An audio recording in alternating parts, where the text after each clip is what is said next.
Hello and welcome to the Healthy Living Podcast. This is brought to you by Willow Creek Springs, and I am Joe Grumbine, your host. And I'm going to do a little something different today. We've come in at the end of our first year of doing this podcast. And first of all, we'll get rid of that background so you can actually see things for what they are. Um, Anyways, I've been hosting this show now for a year. We've had over 40 guests, and I'm really happy with the way the show is going.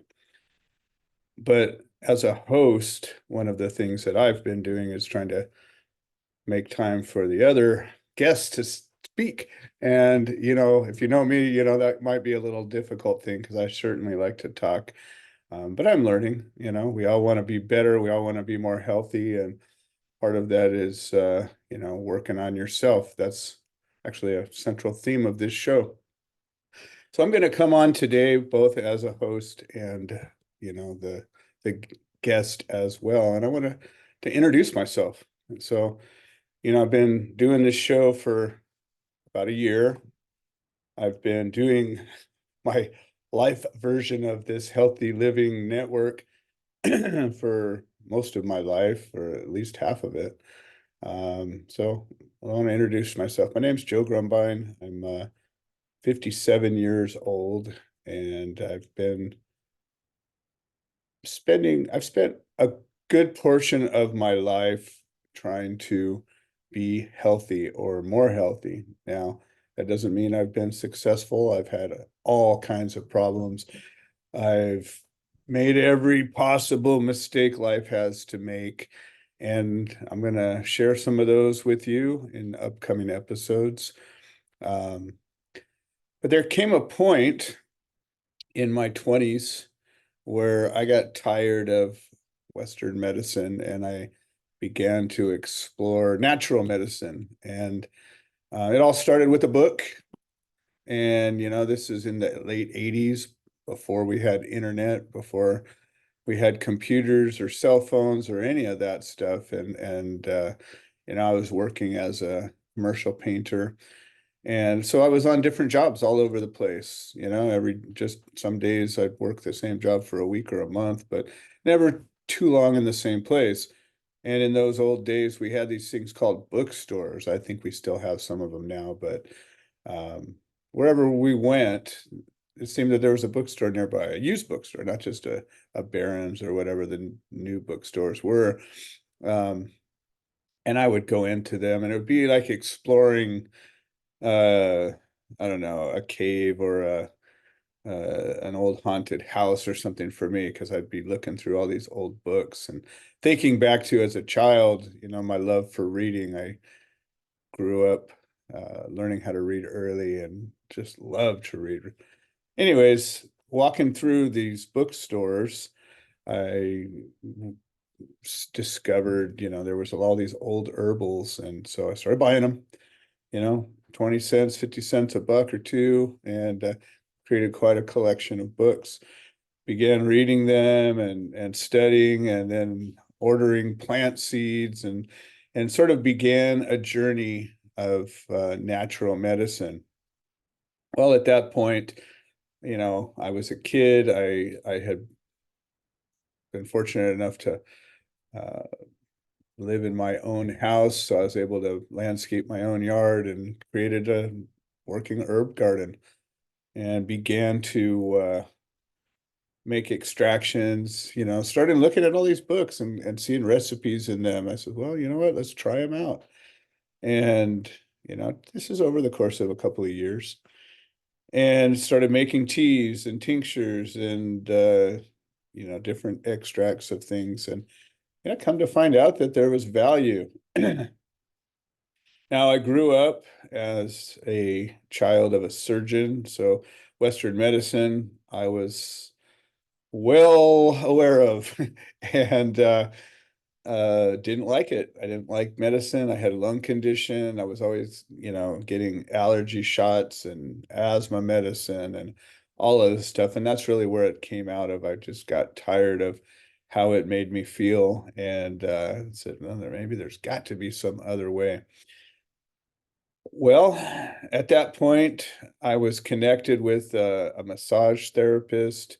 My ex was going through nursing school, so I had connection to a bunch of nursing students, and began talking and teaching what I learned, and sort of became known in my local neighborhood as the guy who has a thing that might be able to help you.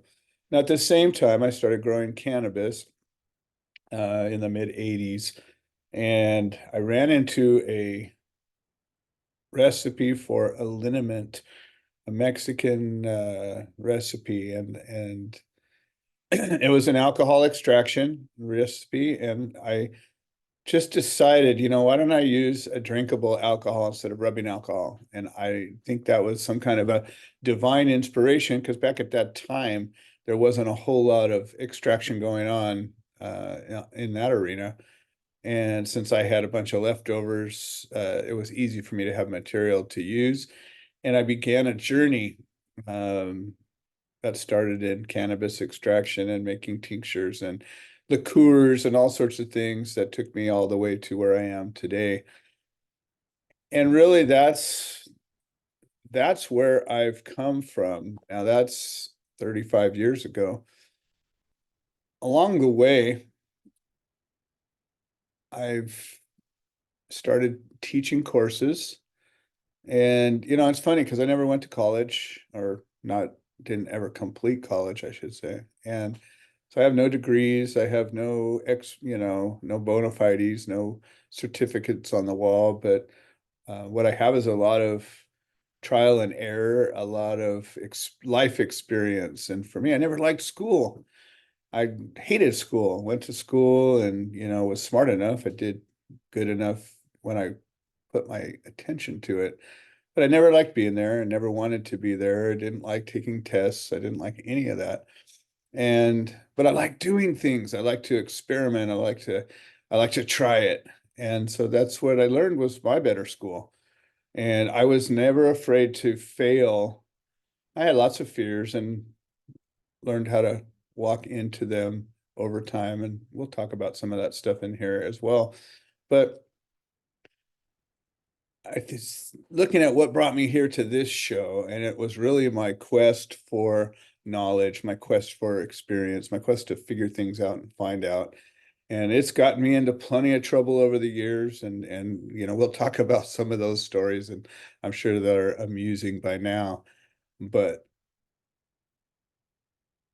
I would rather try something and know that it works or doesn't work, or maybe have a hope that it does, than just read about it and be a book learned expert. It all starts with the knowledge of the people that have done what you've done before, but then how does discovery happen? How does every invention happen? It starts with a thought, an idea, and then trial and error. And the Thomas Edison's lesson always inspired me, of 10,000 failures. I was like, wow, shit, if he can do it, I can certainly fail 10,000 times. There's no problem with that.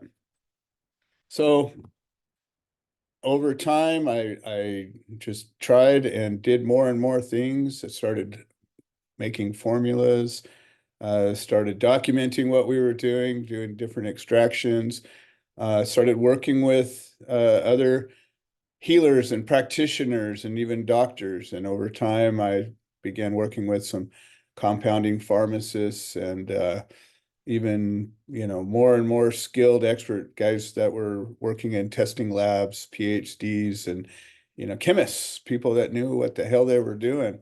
And then I'd walk in with my experience, and lo and behold, turns out I knew a thing or two.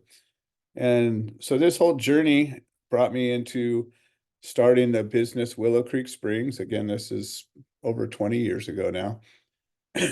My wife started making natural skincare products as a result of her um, nerve damage to her face from an injury when she was a kid.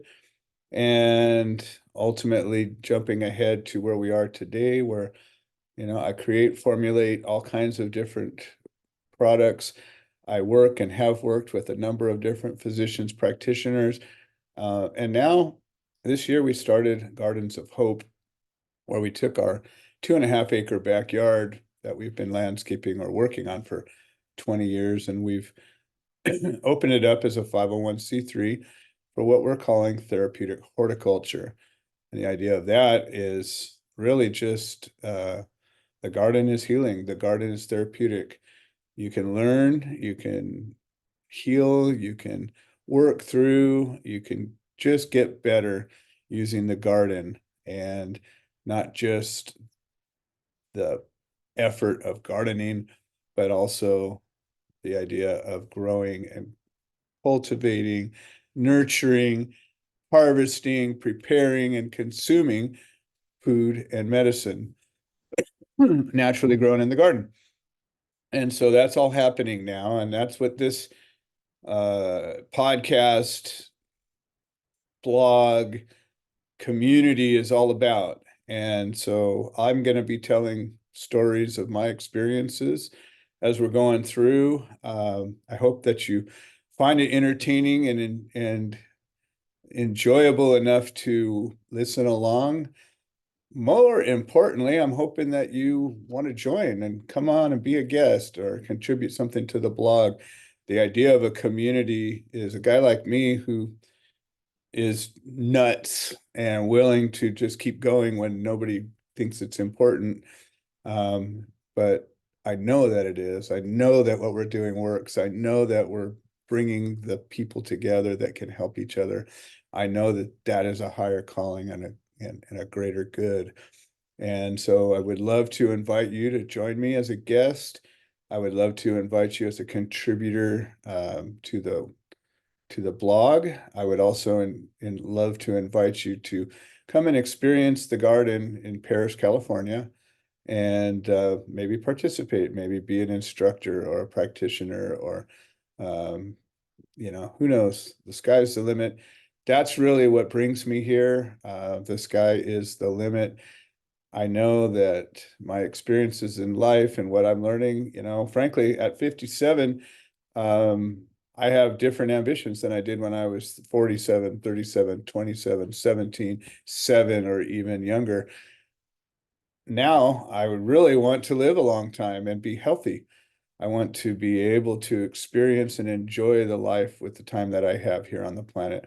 I believe there's no reason I can't live to be more than 115 years old and still have mobility and good quality of life. I've seen it happen, and I'm exploring, doing some biohacking and experimenting and learning. And for those of you who don't notice, I've got a big old lump on the side of my neck, and we'll be talking about that and my efforts to make it go away, and dealing with something as horrible, ugly, disfiguring, hopefully not life-threatening as this, walking the walk and sharing my experience. So hopefully you join me and find this entertaining, and I will talk to you the next time. You're going to see more and more of these episodes because they're going to be shorter, hopefully more focused. And please share your comments. Let me know what you think.